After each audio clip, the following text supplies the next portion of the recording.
beetje geluk is dezelfde. Oh. En anders dan ga ik hem zo pasten.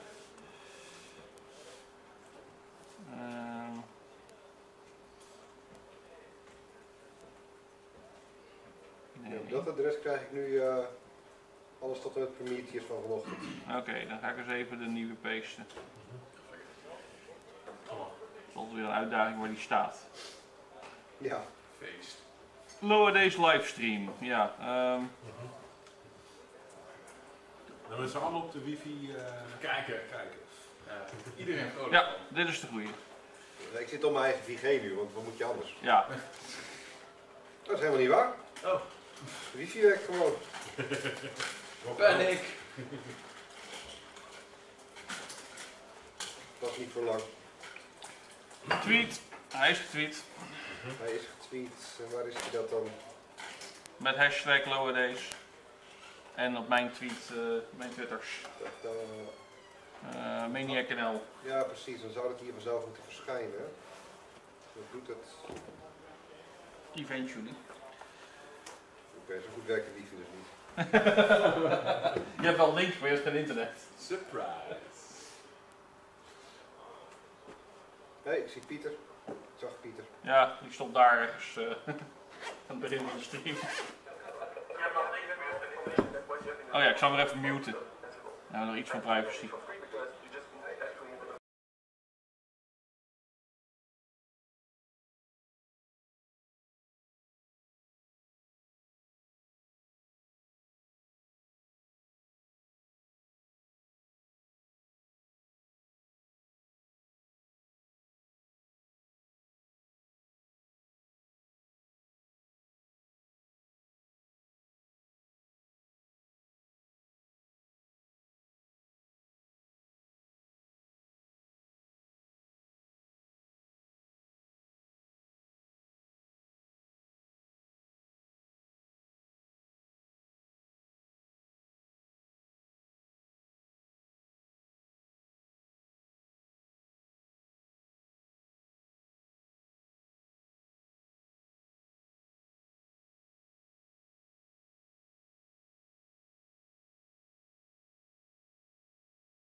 Ja, doen we even. Hallo, hallo, hallo. Ja. Ja.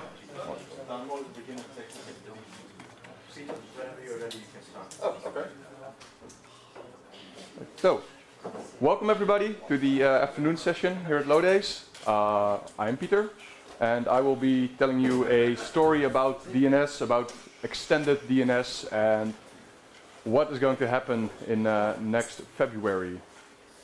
So, little layout. So, what's all this stuff about? I'm going to tell you about. So, I won't say the word cloud. I won't say the word YAML. I won't mention any configuration management. So, Show you on the right side of the conference? yes, yeah. This is administration, right? Yeah. So I will tell you a little bit about DNS because you might need some refreshing course on what it actually is. I will then tell you what eDNS actually is, what kind of shit there is on the internet regarding eDNS. I will then tell you what we're going to do to force proper eDNS compliance, and then what you can do to actually make sure that your domains stay in the air.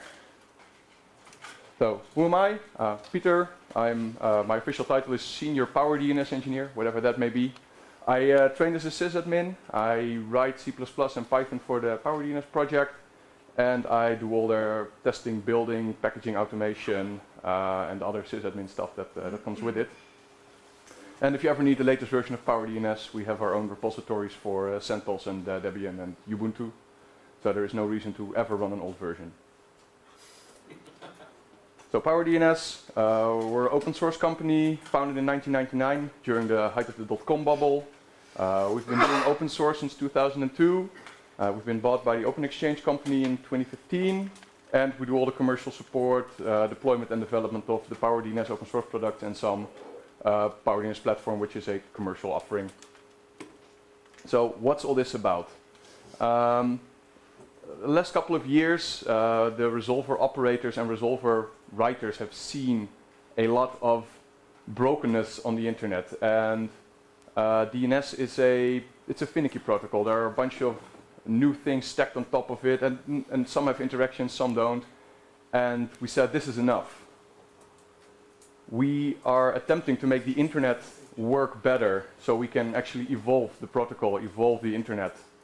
So we have a coordinated effort now by the open source DNS vendors to reduce the code complexity in our code and to improve the health of the whole DNS system in general. We will do this by removing certain workarounds that we have now in the code to force operators of domain names, so hosters, to get their stuff in order so we can evolve and make the product or make the platform even better. And the first step we're going to do is to remove eDNS related workarounds from the name servers. So who is doing all this? It's the guys from ISC that make the bind name server.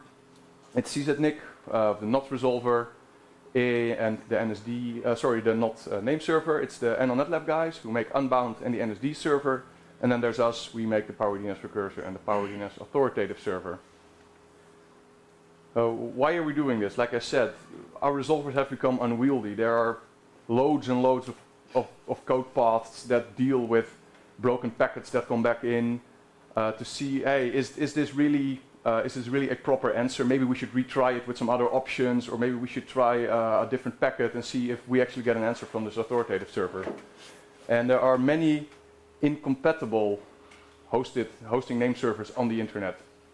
What incompatible means I will explain later, but these caused our pain. We just have to write so much stuff around it. And like I said, this is probably a prelude to the future where we are going to remove more workarounds for brokenness on the internet to just force a more healthy environment. So, how many of you run DNS servers here? Wonderful. How many of you know the basics of DNS? Okay, then this will be very quick. Good. So, DNS, it's super old. The original idea stems from 1979 in a standard known as IEN 116, which predates all the RFCs. Then the first DNS was standardized in 83. Who was born after 83? I was born in 83. I was also born after. I was 79. Yeah. So I'm still upset about the very old comment there. it is. For something on the internet, it is super old. The current standard is from '87, which is the one that is currently still in operation today. And the entire DNS actual standard, without any additional things, spans 92 documents and 1,600 pages. So getting that right is hard. If you find all this stuff fascinating, Bert Hubert, my boss, he has made the Hello DNS page, which gives you a very nice protocol overview, and it's rather simple, simply written to get a full grasp of how all these standards interact and what the DNS is all about. So DNS, it is in essence quite simple. It's a query response protocol. I send out a query, and hopefully a response comes in with an answer, or with what is known as a delegation, or maybe a, hey, this name does not exist, everything is further okay. It maps a tree of names, which is a proper computer science tree, so the root is at the top and it goes down, to arbitrary data. Usually it's, people call it the phone book of the internet. Every time you say that, a few kittens die. The yellow pages. The yellow pages. So the thing is, it does not only map names to addresses, it can map to any arbitrary data. You probably know the TXT records used for site validation, etc.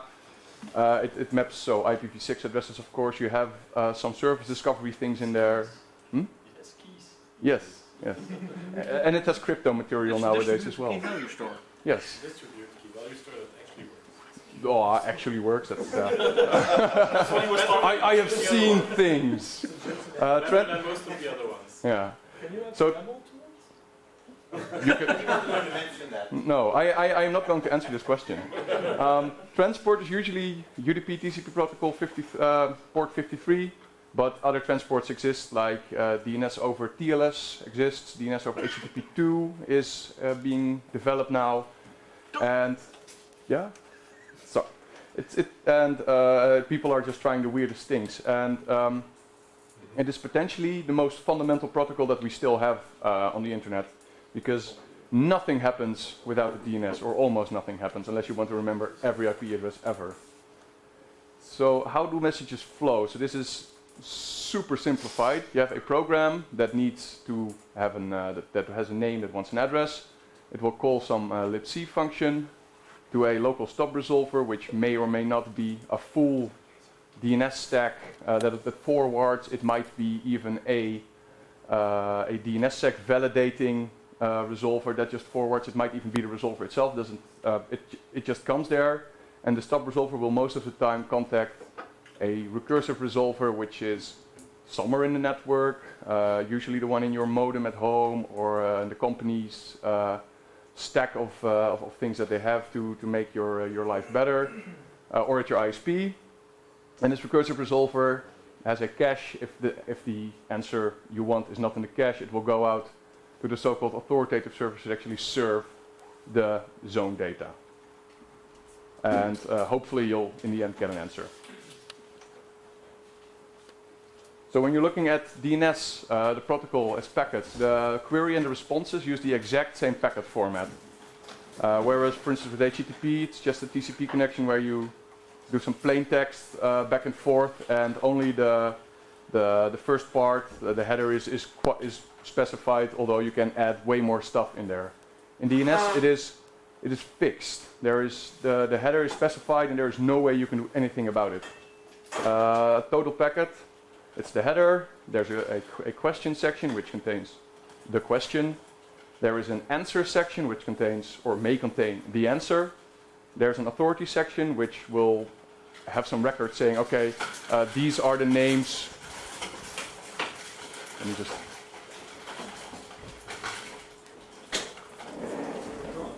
Yeah, okay. Which will list most of the time the name servers responsible for the domain you're querying. And there's an additional section where you can put almost anything you want, which will hopefully be ignored on the other side. So, what the packet header looks like. You have a ID field, which is used to map a query to an answer. If you do it well, you also have the source port randomized, otherwise it's very easy to spoof this information coming back. You have a flag saying this is a query or this is a response. You have an opcode, which usually is the query opcode, but you have something like DNS update, then the opcode is different. You have a flag that says, oh, by the way, this answer comes from a real authority. Then you have a flag, oh yeah, sorry, I couldn't fit everything in the packet, so this is truncated. You have the RD flag, which says, oh, that's usually centered in a query that says, I want recursion, so if you send this to a recursor, it will go out to the internet for you. If you don't set this flag, it will just look in its cache, usually. If it doesn't have the answer, it will tell you, nope, nothing here. You have the RA, which is recursion available. So a recursor will, in the response packet, set this bit if it will allow recursion for you. Then there is one flag, which is not specified yet. Woohoo! Then there's the AD flag that is used for DNSSEC. That will tell you, yes, this data is super valid. I have validated it for you. You can believe me. I have set this to 1. It is awesome. Sir? Is there a signature on this bit? No, there is not. This is what makes it awesome.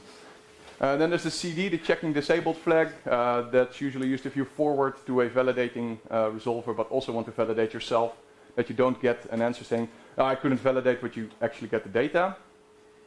And you have a 4 bits of response code, which allows the responder to tell you, hey, something's wrong or everything is okay. And then you have a bunch of fields that will tell you how many questions there are, how many answers there are, how many authority records there are, and how many additional records exist. We have some common response code. The no error is, yeah, here's your answer, everything is fine. Interestingly, no error is also set if you ask for a name and a type in the DNS, but the type does not exist, but the name does. So you get a packet back which is where the answer is empty, but you also have no error. And when you parse this packet, you have to figure out, okay, that's no error, but the answer section is empty. Okay, so that does mean that the name exists, but there is no data. It's kind of a weird quirk. There's form error, which just means, yeah, you send me a packet and I cannot parse it, go away, or try it again. There's serve fail, it says, oh yeah, I fucked up, or something else fucked up down the line, but I cannot do anything about it. Or, yeah, I couldn't validate your DNSSEC, and that's it. That's the only thing it will tell you. You have NX domain, which says, well, I was looking for your answer. I did not find the name that you were looking for. So if I look for example.com and the name does not exist, you get NX domain. But if I look for example.com txt and the txt record does not exist, but example.com A, for instance, does exist, so the IP address exists, you get a no data answer. Super, super nice to implement all this. You have not imp, which stands for not implemented, which means you've sent me a query with an opcode that I don't know, so I will just ignore it.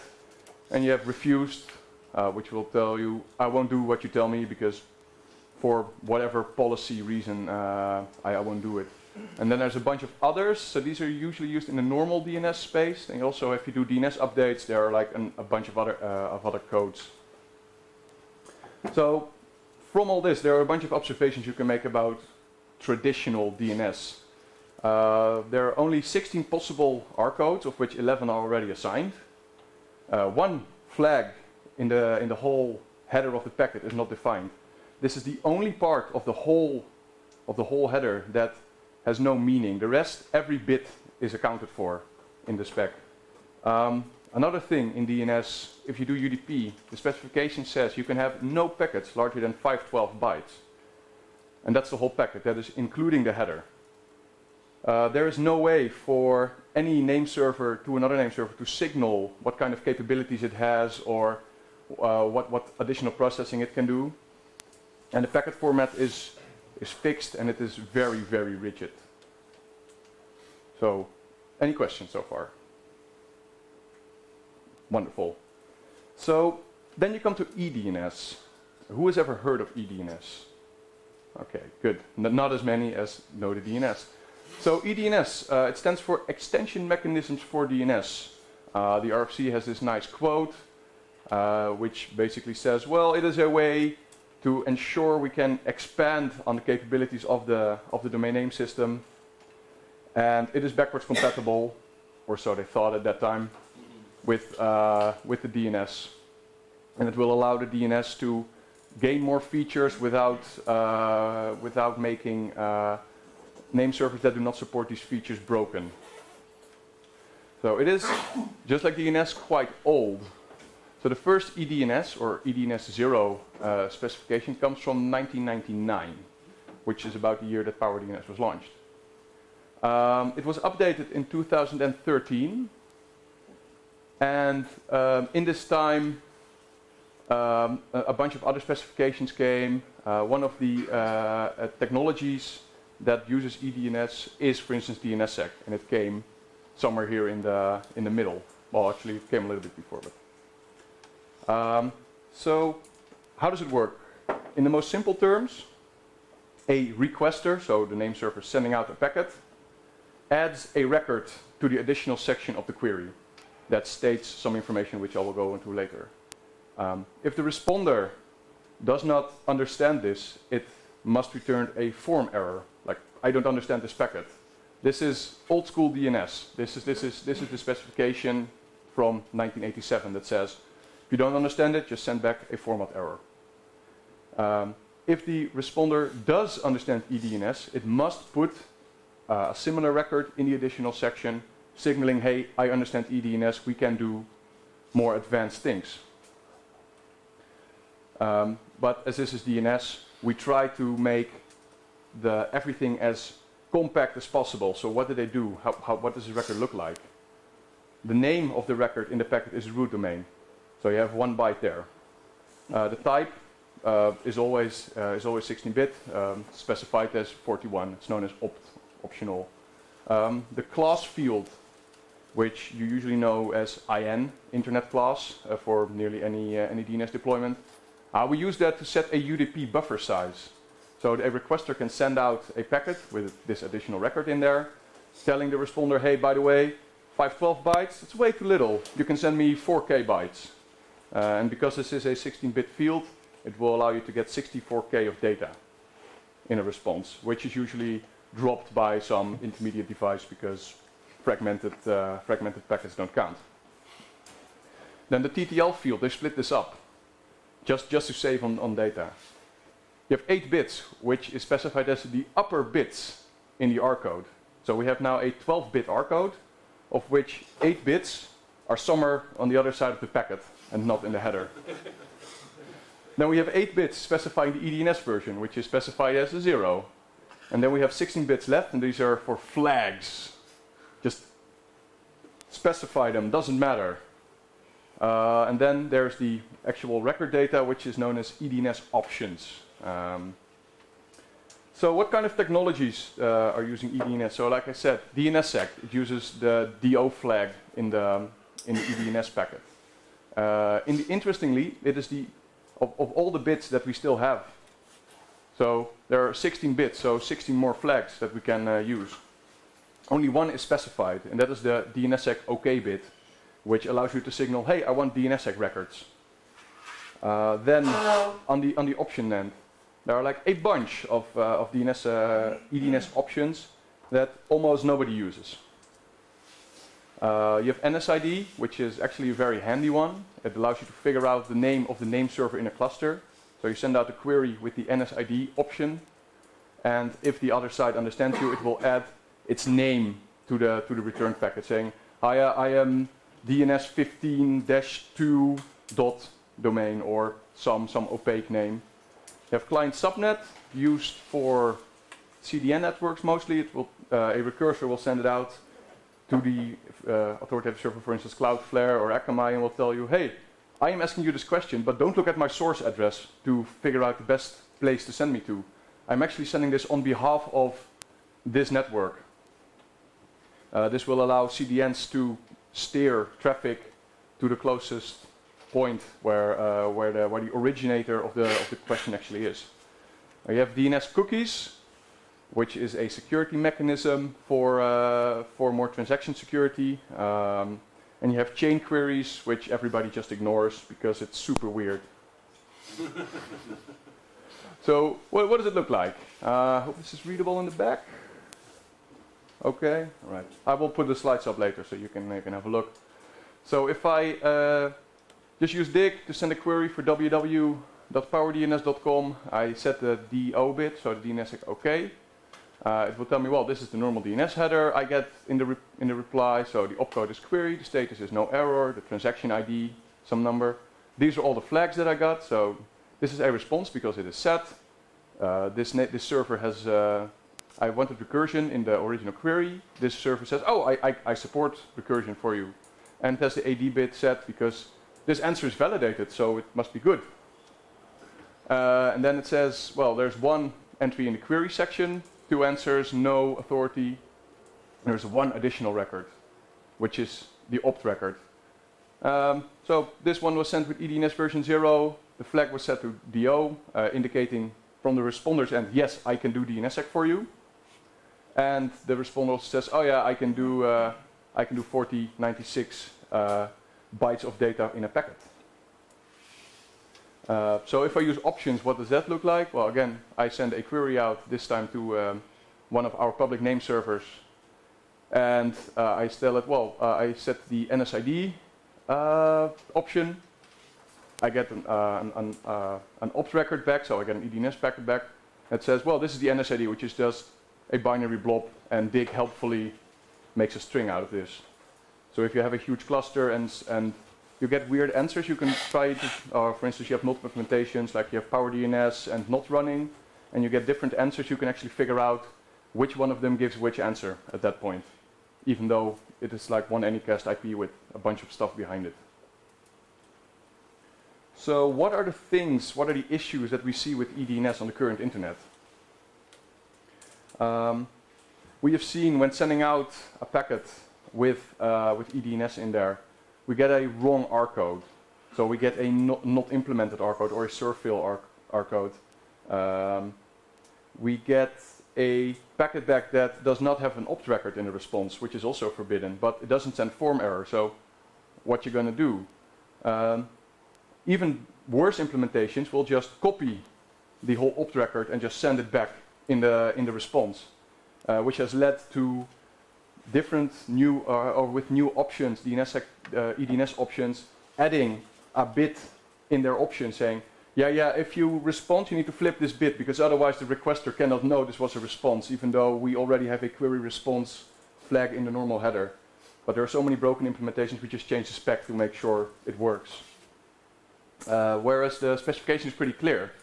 If you do not implement EDNS, which is still quite possible on the internet, unless you want to do DNSSEC, you must send form error if there's an opt record in there.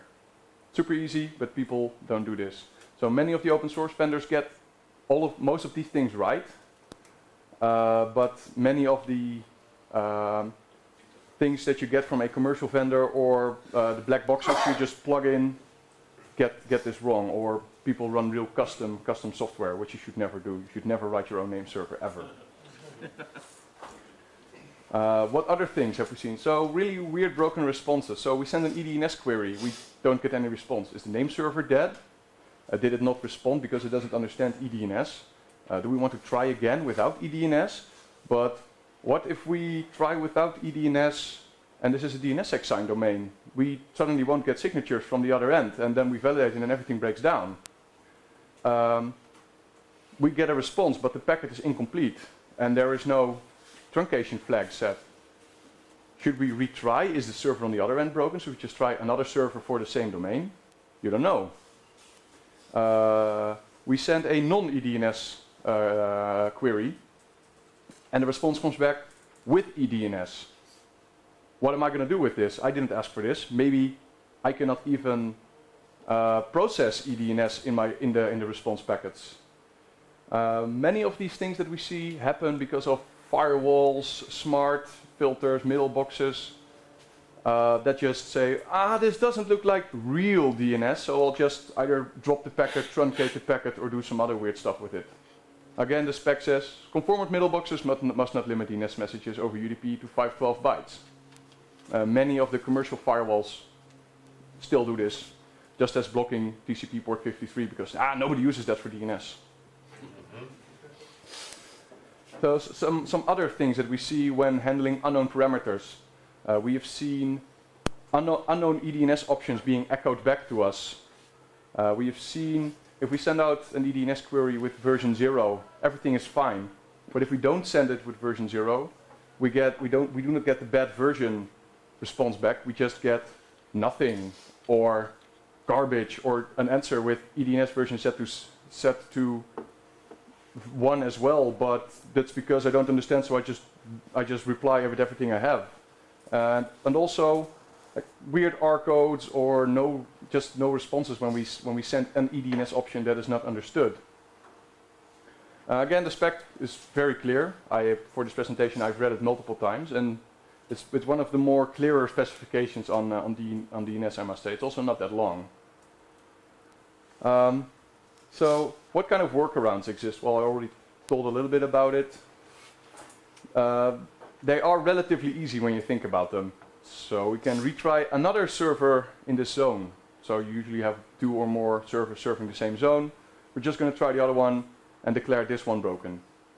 We can also say, well, maybe we can retry without EDNS because we're not sure if this response means that the server is broken or that it just does not understand EDNS properly. But which one do we have to pick? When do we have to pick it?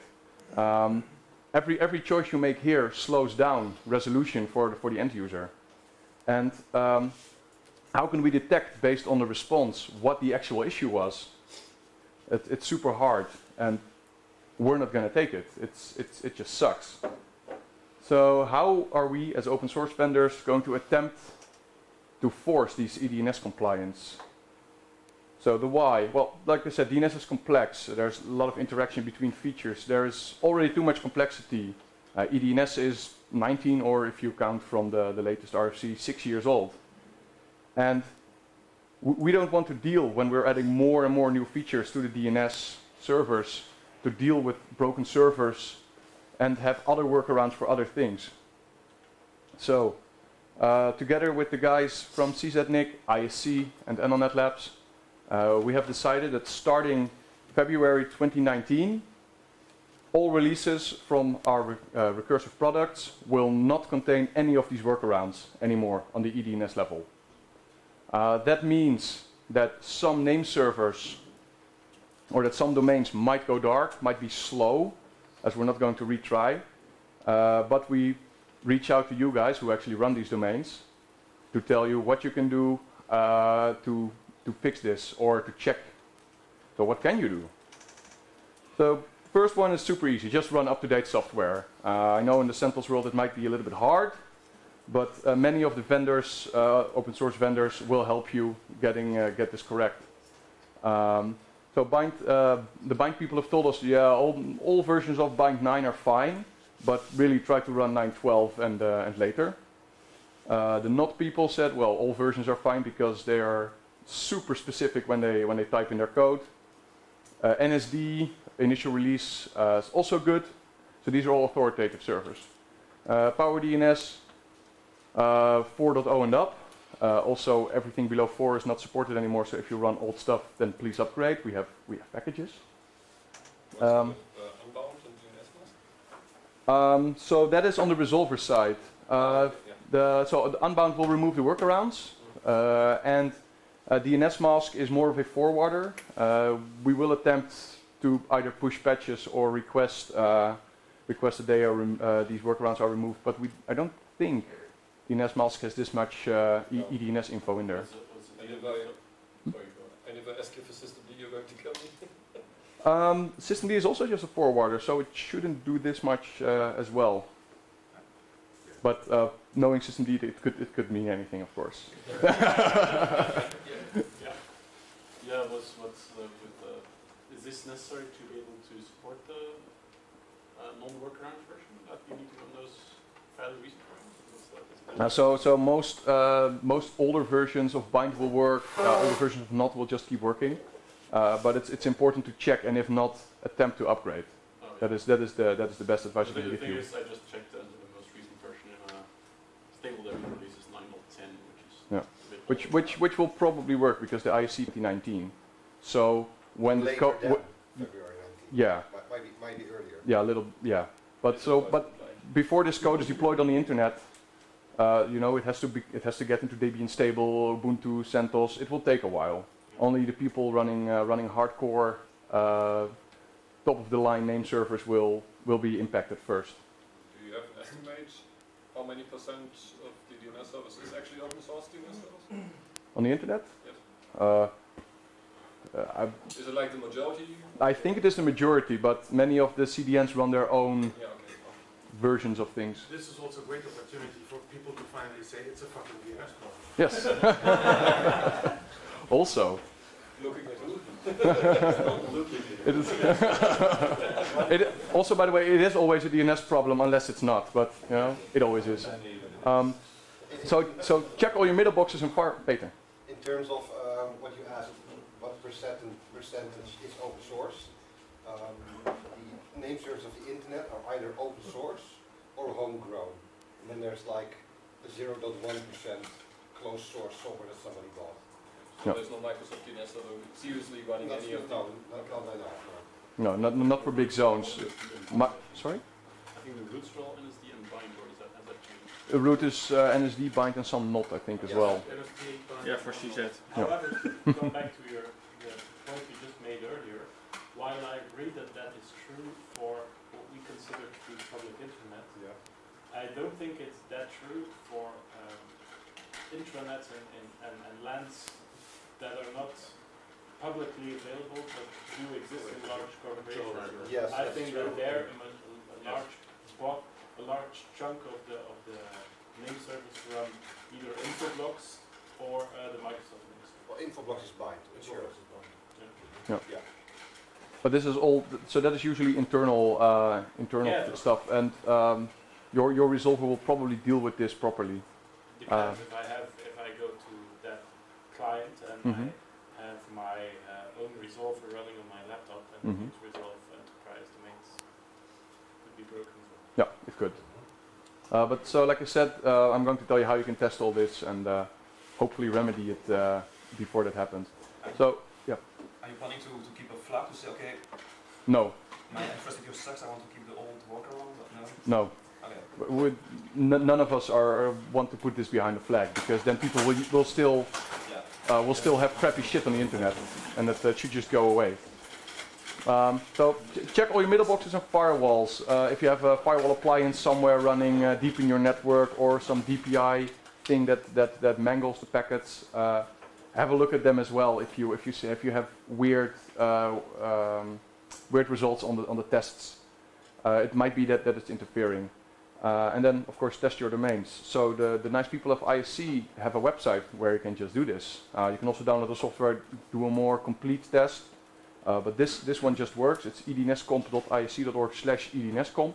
If you take away the slash part, it will give you more of an overview page with some information.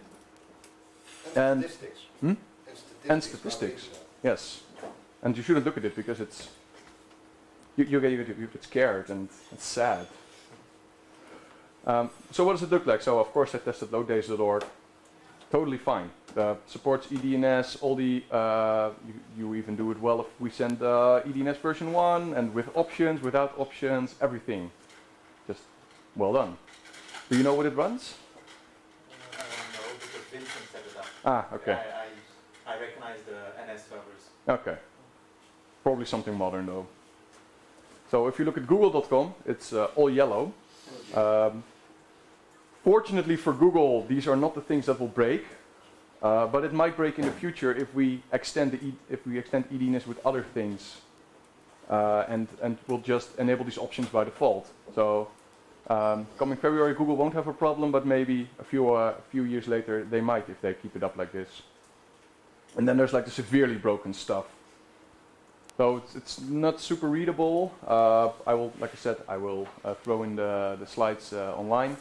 But these people time out if you send an eDNS 1 query, so with version 1 set, they just don't give a response. If you send some eDNS options with version 0, doesn't respond. If you send them like an eDNS query over TCP, no response. But it does listen because it will time out. It doesn't refuse. but it won't answer. So this server will have trouble coming February. So if you see red, you have to fix things. If you see yellow, please also fix, but yeah. Just to be more precise, will it have trouble for any query it has to answer, or will it have trouble if I send an EDNS combined query? It will have a problem if you send it an EDNS query that has an option set. Okay. In this case.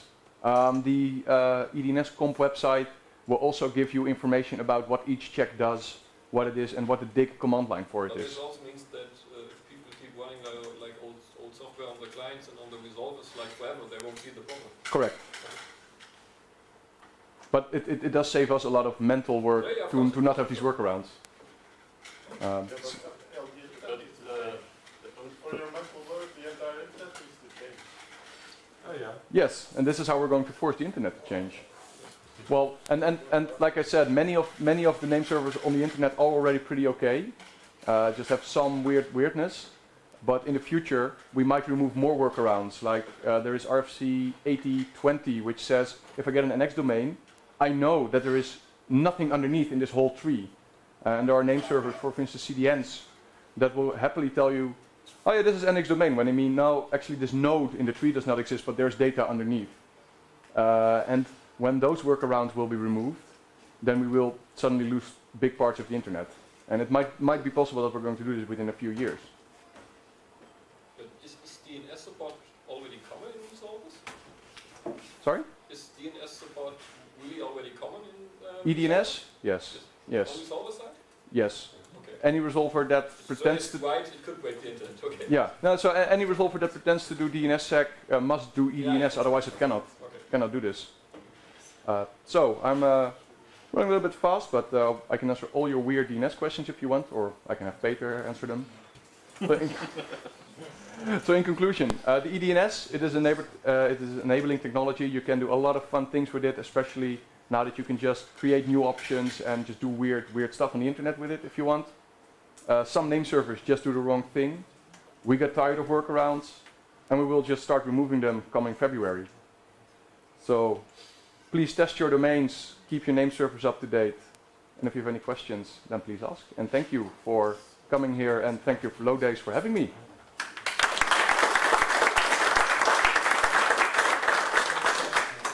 If you consider what will happen if big ISPs suddenly discover that their customers can't resolve stuff through your server anymore. Yes, well, fortunately, every big ISP that we know of has a support contract for their name servers. Also, they test. Yeah, And also so they- the thing is, their customers tell them, I need to go to this website of the broken name server, and I can't reach them. And that website of broken name server is somewhere else, but I can reach it on this other network which runs everything else. So they will test. They will, of course, keep statistics on this, and there is a long road ahead. And mostly ISPs have some weight to throw in if they go to a operator and says, "Hey, your domain is broken, and this is why my customers and your customers cannot reach the site anymore." Right. So this is it is a little bit of a necessary evil to just make sure that people are sticking to the standards. Yeah, but the risk is that it might backfire. It might backfire, yes. But in the we have run some tests, and most of it looks good on the EDNS front. Sorry. We have run some tests, and most of the EDNS things look good. So you think it will backfire? Is what you're saying? I don't think it will backfire that much, at least not for the truly popular domains. It might be these really tiny domains that run really weird homegrown stuff that maybe one person in the world will attempt to visit. And usually these people have enough technical knowledge to figure out what's going on then. Yeah, hopefully. You said something about the ISP right in what? Excuse me? Guys, what about the web hosters? If I'm on a web host customer, do the web hosters actually run the open source service as well? Or? Usually they do. Okay. Yeah, so the... I happen to know because I was there. So they have their clients and unbound so they are. So ordinary web hosting customers won't probably see these kind of problems. Correct, because web hosters do not like to spend money, so they have free software. Yeah. This is true. So EDNS, part of the spec is about negotiating payload side between client and response? Yes, for instance. So the payload is one of the most important ones, especially with DNSSEC because you just have larger answers because of the signatures. but with the options that you can add as the person doing the request, you can enable other things like I said, the chain one that people usually ignore, but it's quite an interesting idea. If you forward to another recursor, you can tell it, please send me all the DNSSEC information related to this query. Also, my lowest validated name I have is example.com, and please give me a.b.c.example.com. And then if the responder actually implements this chain query, it will put all the information needed to validate everything in that name in the query back, which will save a few round trips, for instance. Okay, well, as an attacker, I see a lot of amplification possibilities with that, no? That is with. It's a good thing there are no implementations of it then. Yes. Yet. Yeah. And also this is between the recursive resolver and the client, not outgoing. So just having the ability to negotiate payload size doesn't necessarily make it a bigger attack vector. No. So for instance, in the PowerDNS name server and I believe all the other ones, we will set. You can set the maximum payload that you want to send to your clients, regardless of what your client wants. So if your client sends, I want 4K, and you have configured, I will only send 2K, we will truncate the packet at 2K and then tell the client, hey, our payload is 2K and here's a truncated packet, please try again over TCP. And on the resolver to authoritative side, the same thing happens. So we can tell the authoritative server, hey, we can receive 4K of data. And the authoritative server can say, well, let's not do 4K, let's just do 1000 bytes.